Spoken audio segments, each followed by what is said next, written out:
ಹಿರೇಗದ್ದೆ ಗ್ರಾಮದ ತುಪ್ಪೂರು ಅಲಗೇಶ್ವರ ಎ.ಸಿ. ಶಂಕರ್ ಇವರ ತೋಟದಲ್ಲಿ ನಿನ್ನೆ ರಾತ್ರಿ ದುಷ್ಕರ್ಮಿಗಳು ಕಾಫಿ ತೋಟವನ್ನು ನಾಶ ಮಾಡಿದ್ದಾರೆ.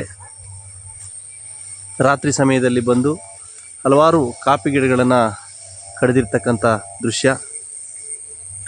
ಸುಮಾರು 1.5 ಎಕರೆ 750ಕ್ಕೂ ಹೆಚ್ಚು ಕಾಫಿ ಗಿಡಗಳನ್ನು ಕಡಿದಿದ್ದಾರೆ. ದುಷ್ಕರ್ಮಿಗಳು ಇಂತಹ ಒಂದು ಅಟ್ಟಹಾಸವನ್ನು ಮೆರೆದಿದ್ದಾರೆ. ಇದರ ಬಗ್ಗೆ ಎ.ಸಿ. ಶಂಕರ್ ಅವರು ಬಾಳೆಹೊನ್ನೂರು ಪೊಲೀಸ್ ಠಾಣೆಯಲ್ಲಿ ದೂರನ್ನು ಕೂಡ ನೀಡಿದ್ದಾರೆ. ಇಂಥ ಒಂದು ಅಟ್ಟಹಾಸನ ಮೆರೆದಿರ್ತಕ್ಕಂಥ ದುಷ್ಕರ್ಮಿಗಳಿಗೆ ತಕ್ಕಾದಂಥ ಶಿಕ್ಷೆ ಆಗಬೇಕು ಅಂತ ಹೇಳಿ ನಾವು ಆಗ್ರಹಿಸ್ತೇವೆ. ಸುಮಾರು 25 ವರ್ಷಗಳಿಗೂ ಮೇಲ್ಪಟ್ಟಿರ್ತಕ್ಕಂಥ ಕಾಫಿ ಗಿಡಗಳಿದು.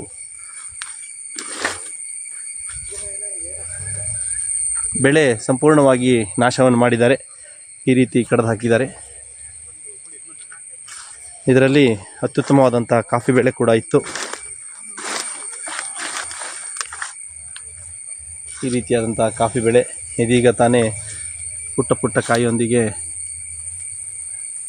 ಕಾಫಿ ತೋಟದಲ್ಲಿ ದುಷ್ಕರ್ಮಿಗಳು ಅಟ್ಟಹಾಸನ ಮೆರೆದಿರ್ತಕ್ಕಂಥ ದೃಶ್ಯ.